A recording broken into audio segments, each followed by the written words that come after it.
Mm-hmm. And this stuff that seems to be floating out there to a lot of people actually doesn't make less sense than the other stuff. It makes more sense because of the lack of judgment and wrath and kind of being terrified of everything.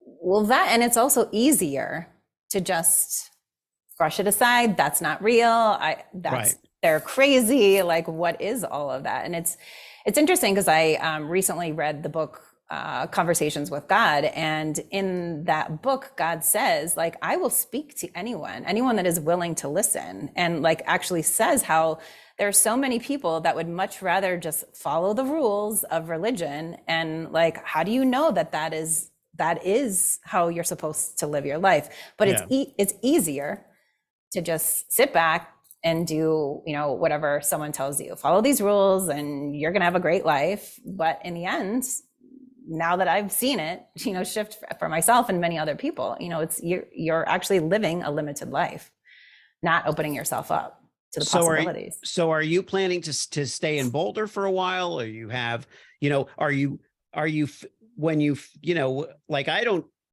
feel at home in certain places, and other places I don't feel like at home, but I'm not compelled to be in any of those places all the time. I don't know yet where it is. I want to keep looking for other places, and I want them to have, palm trees and sun and ocean. But other than that, it could be anywhere. What if the truth came in a gel cap and we could just pop it in our mouths and forget about it? Well, it doesn't, and we can't. But we can laugh in the face of reality while plotting our survival. Welcome to the Truth Tastes Funny podcast. I am your host, Hersh Rephun. And if my guests can handle the truth, so can you. Open wide, folks. Here it comes.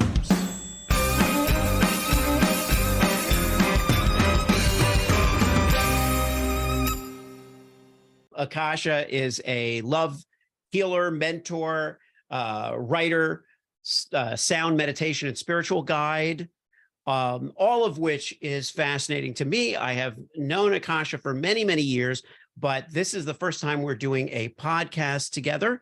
And we also haven't spoken in quite a long time. So we're going to catch up a little for our audience. And I can guarantee you that you will be fascinated by Akasia's story, and then probably slightly disinterested in mine, which is how it normally works. Welcome to the show. Thank you. It's great to be here. Thanks for having me. It is fantastic to have you. Okay, let's start with your name, because you have taken on this new name. And I don't want to like step on the storyline at all. I just want you to share with me and with the audience who you are and what it means, what it all means, including your name. Got it. So great question. My birth name is actually Kathleen, but my family tells me, like, when I was little, they actually called me Kasia because it's like the Polish version of my name. And my family tells me once I was like old enough to speak, I was like, my name is Katie. And so I was Katie for like a long time until I decided I needed to be more grown up, and I switched it to Kate. And so that's when we met. I was Kate, and I went by that name until the end of last year. And, just along my journey of what I've done for work and, purpose in life, I started working in the Akashic records. We can get into that a little bit later, but as I started shifting into this whole different version of myself, and like even in that line of work, like doing healing work, which started just about 5, 6, 7 years ago, I just didn't, the name Kate was just falling like sort of dead on with me. Like there just was no energy behind it. And also I've been working in the Akashic records as a practitioner. And I had it's really interesting because when I was coming back from Mexico to the States, I was just like clearing out some stuff, and I had found in a journal that I like the year before that I was writing out different versions of Akasha, like just different spellings of it. And then I had even done this process with a coach that I work with, and it was all about like reconnecting into your authentic self. I did that the day that I changed the name. And so that happened in the morning. And then later that day, I was doing some yoga, and I was just sort of in this meditation. And all of a sudden I was like, I'm Akasha. And like, it felt literally like a birth, and I was like, welcome. Like, it was so amazing and just felt like so authentic and just really resonated. And there was so much energy behind it. And here I am. So it's kind of a combination of old school little baby me, who I was at the beginning until I decided to change multiple times. And yeah, that's really the story behind Akasha. Yeah. What did I tell you, people? See, it is fascinating though. What's fascinating is the part about the childhood and how we know ourselves when we're little. Like, we know ourselves at that point. If we as, it's like you watch, Boss Baby or whatever. If we started taking charge of ourselves when we were little toddlers, we probably would fulfill a lot of the promise and a lot of the intention, let's say soulfully, that we're born with, and we would just pursue that mission. And something happens that turns things around, that just it's almost like those tin soldiers that kind of mechanized soldiers that move a certain way. You turn it around and it goes the other way. And I think that's what happens to us a lot. And we lose the identity. So that's maybe going a little deep right up front, but it feels like you knew something, you sensed something, and then the name just struck you in a moment after a lot of pondering and a lot of it floating around. It struck you that's what that, and I can so relate to that. We talked about the Hersh thing, and I don't know what that is, but there's something there, and it's everything in my life now is like, I'm not going to go backward.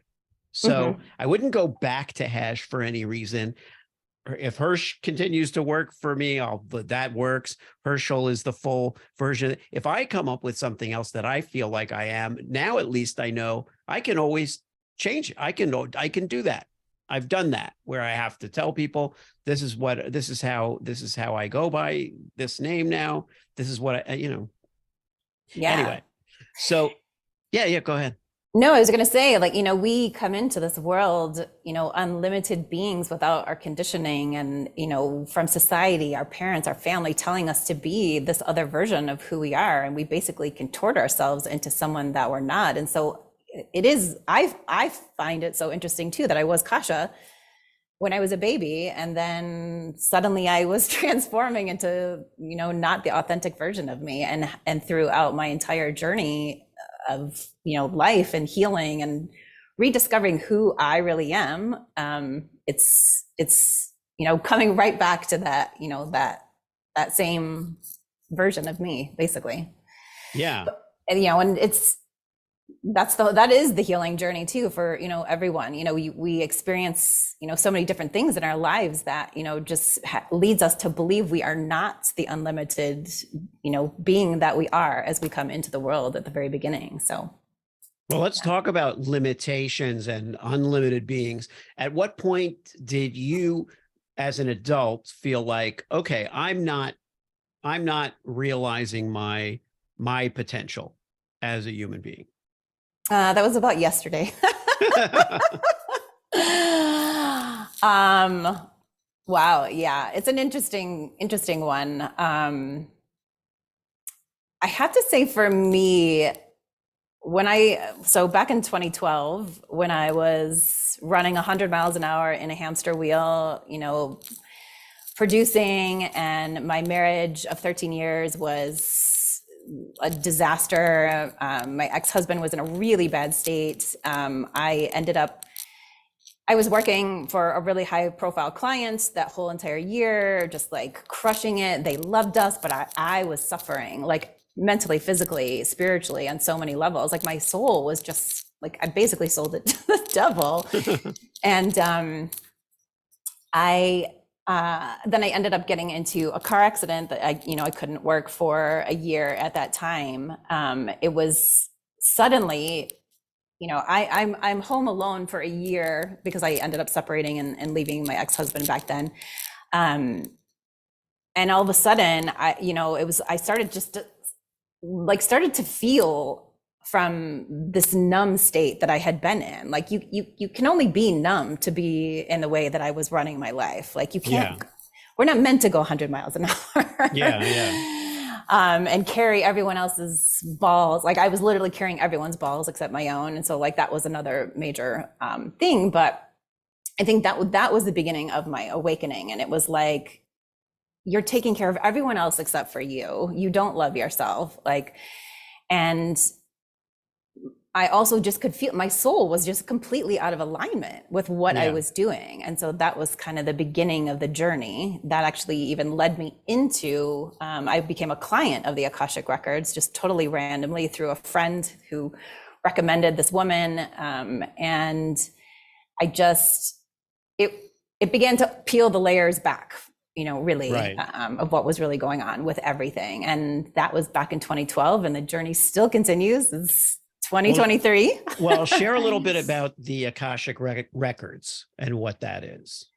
Yeah, so it's an energetic library. It's existed since the beginning of time. In the Bible, it's referred to as the Book of Life. It's also known as like the Cosmic Eye, but there's a lot of different names for it. But it's basically an energetic library that is not tangible, but it contains every single thing that's happened to every single soul in existence. It's every thought, it's every intention, it's every action, every single thing is contained in the records. For example, this podcast is in our Akashic Records.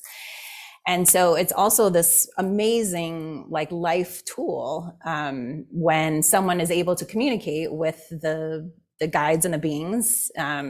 It's basically kind of like Google for the soul. Like, I remember the very first time I had gone to a session, I was separated from my ex-husband at the time, but I did not want to leave my marriage. And the very first question I asked was, is he my soulmate? And she asked his name, and that was it. And she was able to just like explain the beautiful part of our connection. And, I was blown away. And then she was able to go into like the side that wasn't, beneficial anymore. And I was like, how in the world?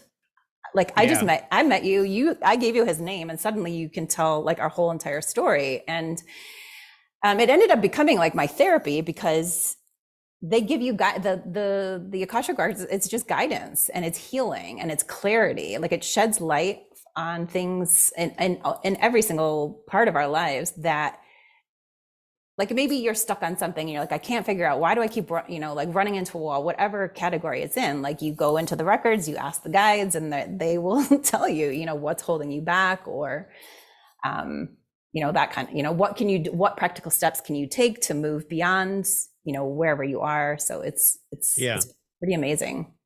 The idea of the records is really cool. Like the idea that if we have some sense of God or a higher power, we sense this omniscient thing, that there is an omniscient kind of record of everything that's happening, but we don't think of it as organized in any particular way. And this kind of suggests to me that there's some structure, even though it's not tangible, even though we can't just go and take a book out and open it up and look through it, presumably, and see, H4, here's this thing. But the idea that it's there somehow, does that relate to the larger purpose of humanity in the world? Absolutely. I mean, in doing Akashic Records work myself as a client, it led me to my true purpose. Like they told me what my purpose was, and I was like, what? Like the very first session, they told me that I was a teacher, and like I had never taught anything my whole life. And a lot of times the information that is shared with you, you're like, this doesn't make any sense to me, like at the time, but then a week later, a month later, a year later, all of a sudden you're like, oh, that's what they were talking about. Yeah. And so it's literally just a powerful tool that is there to help every one of us get to who we really came here to be, and in many different ways, whether it's healing relationships that may be holding you back from, you know, the relationship that you truly want, or, you know, it's like career path, you know, it can be anything. Like, it's really about, it's guidance that is there to help us become the person we really want to be, and just to thrive. And, you know, I like to think of it as like our intuition is the most basic form of it, but in this capacity, with a practitioner, you're literally like myself, like I'm communicating with these light beings in the fifth dimension, receiving the information. So is this related in some way to quantum consciousness? Yes. Okay. Because I have a little experience with a guest and a healer in that area, and I'm very interested in learning more about that. As you know, I've been following you on Instagram for a few years now, and it's the messages that you put out there just resonate, you know, with me, and they're very positive, and it seems to have a lot to do with freeing yourself, has a lot to do with, you know, welcoming into your life things that are trying to get in, and maybe you're pushing them out or settling for less than you deserve. What year did that start, where you were? It seemed to me like you were traveling to a lot of places, but I don't know where you were. Tell us a little bit about your healing journey, both from the accidents and spiritually. Yeah. So there was that first accident, and so that was really the wake up call. And I was actually in 4 car accidents over 4 years' time, all in LA. I was rear-ended every single time. Yeah. And after the 4th one, so like before that happened, you know, while I was running in a hamster wheel, there'd be moments in time where I'm like, God, if I spent all this energy on like helping people, like imagine what I could do for the world, or whatever. And so finally, after the 4th car accident, where it became physically impossible for me to produce anymore, I couldn't do the job because there's no way. I felt this huge energetic shift for me. And that's when I was like, okay, I'm listening. Yeah. Can you repeat the question? Because I feel like I'm going off on a tangent. Oh, no. Well, okay. So, you're telling me the story of your healing when you went back to the accidents, which, by the way, I think if the universe was telling you anything, it was probably, you know what, you may want to move to a desert island where there's no cars.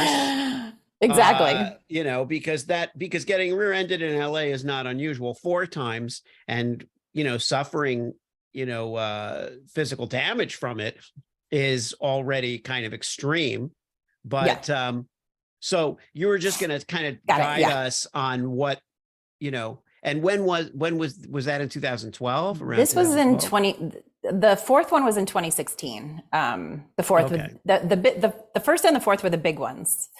And so basically I decided, you know, at that time, I was like, okay, I'm listening. And I always wanted to, I mean, my undergrad was psychology. I was going to become a therapist before I got into advertising. Mm-hmm. And so I remember at that time, I did an Akashic record session, and I listed all these things that I was thinking of doing because I was like, okay, I can't produce anymore. and so like just that session alone, it was so revealing. And so that's when I decided to start training. Like I became, I remember asking the woman that did my Akashic records, I was like, do you teach people how to do this? And she's like, I'm starting a course right now. Do you want to join? And I was like, absolutely. And so, but even so then I just started moving into, like, I trained under Reiki. I started leading like sound meditations because of the Akashic records. I learned that I had been a sound healer in other lifetimes. And I was so drawn to that before, but I couldn't make sense. Like, why am I so drawn to this? Well, it turns out, you know, I've done this in other lifetimes. And so I started doing that work, but I still like, going from working with really large teams in advertising and, to it's only you and trying to put yourself out there, like all of a sudden I'm a healer. Like it was terrifying, like to be honest, like, and all my really deep repressed stuff from childhood started to come up, and I was living in fear. And I, like in 2018, so I tried to launch myself originally, and then in 2018 I was like not surviving, not doing well, because I was terrified to I realized I was like, I've been hiding in these big groups of, or companies, and here I am trying to put myself out there. So I ended up working with my mentor and teacher. I found him that year. Of course, the universe guided me to him. And I had received such profound awareness and like healing through the work that he did. I was like, I absolutely have to, work with this man. And so I ended up apprenticing with him for, it was like, a year and a half, worked with him total for like almost 2 years. And within that journey also, like, because he's really like, he's the master of transformation. And so he was able to just like help me move through and just release like so many things that had been holding me back, just from my own childhood and conditioning. And it's kind of funny because back when I first did my Akashic Records course, I remember like that teacher telling me, yeah, God's clearing everything out of you so you can be a pure vessel. And so that's in like 2016, and it's 2023, and I'm still releasing. So, the journey never really ends, right. I don't think, until we're enlightened. But I just remember thinking like, why is all this happening if God's clearing everything out of me? But it's, we really have to do the inner work. We have to face, the things that come up for us. And so I have, I like to call it, I've played shiny healing modality syndrome, like even in the work that I've offered, like, I'm like, no, I'm going to be offering ayahuasca ceremonies, not me as the facilitator, but, right. And just like all these different things. And so it's really interesting because I've come full circle to come right back to doing the Akashic Records. Like that is more of my focus at this point in time. But yeah, I'm thinking of that image where, like they say people think like your spiritual awakening is just like all uphill, but it's like all over the place. Yeah. Like, do you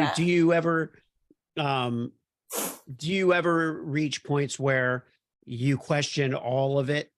Like where you're like, okay, I've done this, I've done this, I've done this.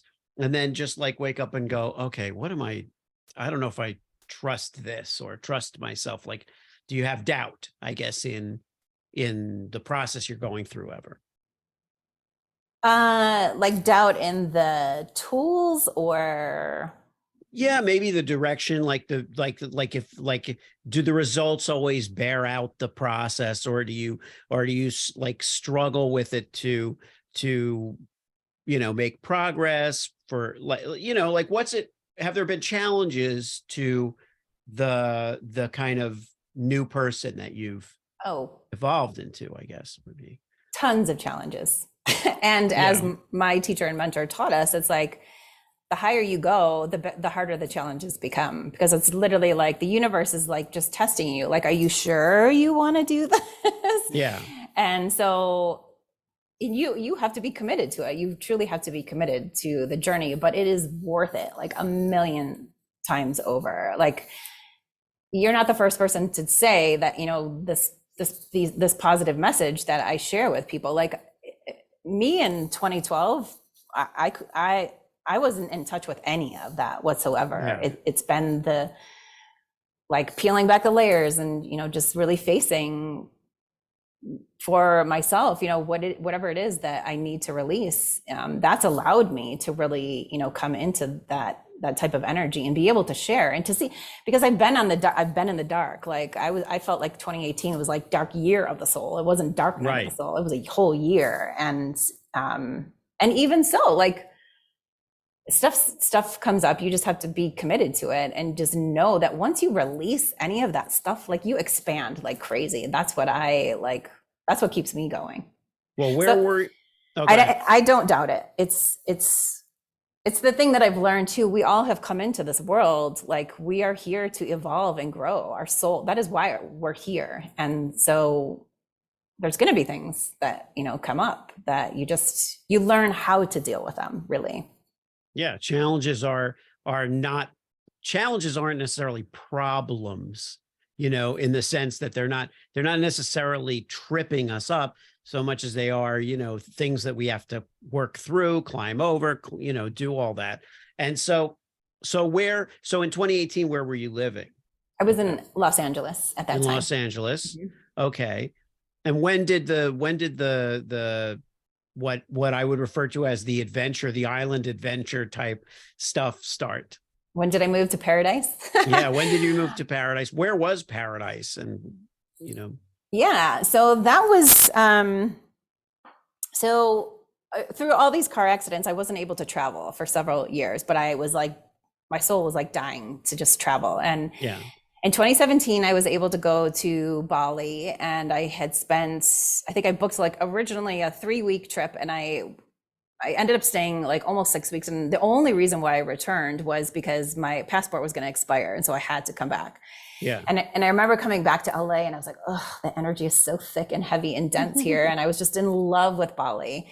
And I had also gone to Tulum that year, and same thing sort of happened. Both places, like, just energetically pulled me in, like, and I just felt my energy just felt amazing in both places. And so when 2020 hit, obviously I made the choice to stay in LA for a couple more years, but when 2020 and COVID hit, I remember just like sitting on my couch at home, and I just kept asking, where am I going? Where am I going? Where am I going? And I had 3 places in mind. It was Tulum, Bali, or Costa Rica, or Spain, and 4 places. And I just kept hearing October. You'll know in October. You may even be there in October. And so I ended up moving to Cancun originally on October 4th of 2020. Yeah. And that actually came through. So a friend of mine that year, let me back that up a few times. So several people had asked me to do ayahuasca ceremonies when I was in LA. Like, you could do one every weekend if you wanted to. And I never, ever felt called, which was kind of strange to me, considered that I'm really attracted to, all these different healing modalities. And then this friend at the time, she asked me if I wanted to go to this retreat that was in Cancun, and it was an ayahuasca retreat. And my soul immediately was like, yes. And like everything fell into place like so easily. I ended up going to Cancun and visited Tulum for like 3 weeks. And within that whole retreat week, like, I received all these downloads. I asked Mother Ayahuasca, where should I move? And she said it was like this strong energy, like here. And so, and then I ended up like, she even told me like I was going to be working at that retreat center. And so like all this stuff sort of like fell into place. And I literally like made the decision. I went home, I got rid of everything I owned basically in LA in 3 weeks time, and moved to Cancun. Wow. Yeah. Wow. But I didn't stay put. That business venture I found out later, after going through it, that it wasn't in alignment with me. And so I ended up going down to Tulum, because I was like, well, this is the reason why I moved to Cancun was because the retreat center was there. But I was like, okay, I'm going to Tulum. And then I went to Tulum, and I was like, it was the energy is very different as to what it was like in 2017. So then I moved down to Bacalar, which is one of the most beautiful lagoons. It's like Google calls it the Maldives of Mexico. It's like truly just this beautiful, really long, there's like 7 different colors, blue and green colors in the lagoon. And it was just this amazing, like, healing energy.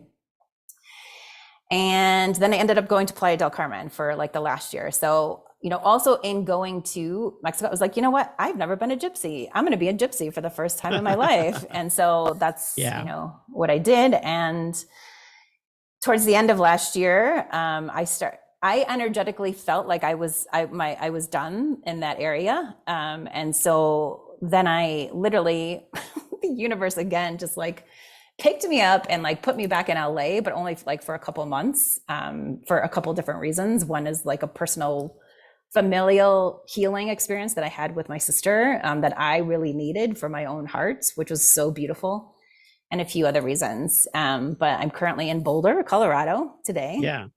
Another randomly guided, right. This is where you should go. And so, yeah, that's kind of. So in terms of the healing and in terms of what you're doing, so did you give up producing altogether in that process? Like, did you ever go back and do more producing, or? I dipped my toe back in a little bit. And it was really interesting because my frequency had changed so much that I could, and again, my soul was like, no, like you can't, like, Yeah. And I even, I ended up, a friend asked me to do a job, and I think it was supposed to be like 2 months long, and I didn't even finish a month. I was like, I'm sorry, guys, I just can't, so like I've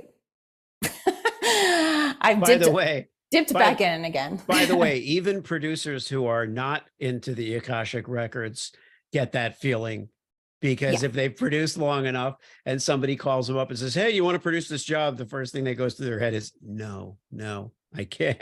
Yes. And that's just regular producer. That's not because of a spiritual calling. It's because producing is fucking hard. Oh yeah. It's really, really hard. And it's and it takes a lot out of you. It is selling your soul. I mean, a lot of jobs are like that, but it's a lot of responsibility. It's a lot of running around with a kind of like level of commitment and a level of investment that goes beyond what it is you're making. In other words, it's not necessarily a something that's being done in the public interest. This could be a Pepsi commercial, and people are the filmmaking has that pull, and especially commercial filmmaking, where I wasn't a producer in that sphere, but I certainly worked with a lot of producers and worked with a lot of creatives, directors, crew, all that stuff. And it's a little different now. I think people don't have the intensity that, from what I see, that they had coming up in the days that we came up in that business. But it was a trial by fire, and you were either in the fire or you were out.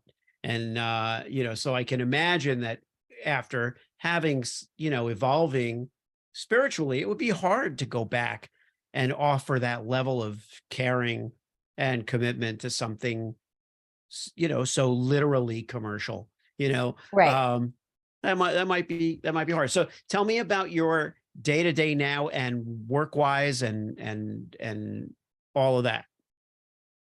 Yeah. So, I offer Akashic record healing sessions, and I just in the last couple of years, I just feel really called to work with women. I've done different coaching programs, and I do feel called to work with women because of the experience that I've gone through, and knowing where I was and where I am now, and just even seeing in my own journey how, like we mentioned earlier, like I had no idea that I was like repelling things in my life because of beliefs or limitations that I had. And so like how I've been able just to attract in, like become magnetic, really, to the things that, that we all deserve and that are out there for us. And the only reason we don't have them is because we are blocking them in some shape or form. And so I love like helping women, shift, in that capacity. So,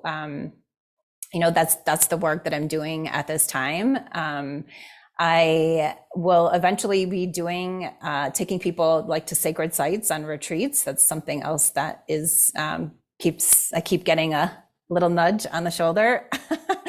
And then also like I'm expanding into writing at this time too, which is like, I've always known like there was a book or two that I was supposed to write, but I've just kind of avoided it for whatever reason. But yeah. Is there something, is it like, is it formal? Is it something are you writing a book that what the content is, or? Yeah. So the book, as far as I know, I trust in the guidance and I listen to the guidance. But as far as I know for now, it is the journey of your heart, and like kind of go like explaining what I was just mentioning, like that we don't realize that we might be shut down in different ways from different things that we experienced and then also like just, but really like moving into the full expansion of who, you know, you can possibly be. So it's really like the healing journey of the heart. And it's like a bio basically because of everything that I've gone through. Did you say hearts like plural, or you said heart? I don't know if I said hearts. Oh, okay. I'm not sure. I heard it a few times and I wasn't sure if it was just coming through the mic or there was more than one heart that I was missing that thing. That's okay. Yeah. I'm okay with the one heart. I'm good with the one heart. The one heart has always been all right. We have all the hearts we need. It's a matter of what we do with them, I guess. Yes. Did you know that your heart actually has a little brain? So we have two brains. If we're going to talk plurals, I knew my brain was somewhere. I didn't know where it was, but now I know where to look. Actually, the heart has a little brain. Okay, so tell me about that. I mean, I don't know all the details. It's just something that I learned along the way. And I was like, of course, the heart has its own little brain. Like that's how powerful our heart really is. Yeah. So, yes. You just mentioned plurals, so no, but I like that. Yeah, I'm learning more and more about the spiritual side of things, and it's funny because it's changed my attitude about business in an interesting way, because I always used to lean toward my creative self, what I imagined was my creative self, because I wanted to avoid certain things and avoid business or avoid things by saying I couldn't do it, or it wasn't my thing, or let somebody else do it, or whatever it was. And I think that was some other kind of conditioning. I don't think anybody conditioned me to do that. I don't think that anybody nurtured me to be an artist versus a business person. I think I just took an assumption about something and went with it. So do you feel that like everybody, so to speak, or any human being should really explore, some form of this spiritual universe? Like there are people that just don't, you hear that term woo woo, which I hate because it's just a terrible sounding word. Yeah. I'm a linguist, and it's like, I just hate that. I hate when people use that word, but anyway, that's the word they use to describe stuff that's kind of out there, but the more I look into stuff, the less out there it seems. What's going on there with people's perception of healing, spirituality, quantum consciousness, all of this stuff? Is this evolving? Or people becoming a little more comfortable with these explorations? Absolutely, especially with everything that's been going on in the world. Yeah. And I believe that's why those things are going on. It's like we are being asked to awaken to our consciousness and who we are. And because of, religions or conditioning, or, there's a lot of fear also in realizing the potential that you actually have. There's a fear of success. There's a fear of failure, and I think that is, there's people will avoid this conversation, or they call it woo woo, because they don't fully understand it. Right. And there's also, it's the unknown, and it's you're being asked to trust in something that you can't put your finger on necessarily. It's faith. It's faith and trusting, and absolutely. Going back to your question. And what about you mentioned religion? What about that? That's another, because it's not in a lot of other countries, but in the United States it is. It's so prevalent, and it's got such a hold on people, and one would presume it offers so much. But where do you shake out on that, having a certain experience as a kid, adult, and then as you continue to evolve? Well, it's really interesting because I was raised Catholic. I went to a private Catholic school my whole entire life, and my family never spoke of any of the type of work that I do. Like that wasn't in my sphere. Like I didn't.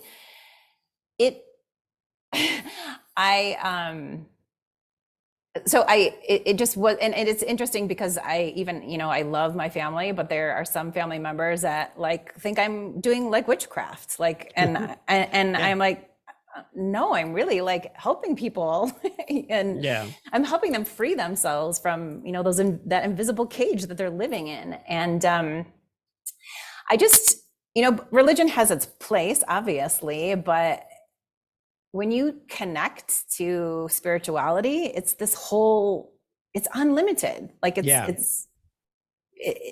and that's who we really are. Yeah. I Yeah. agree. I agree because I think that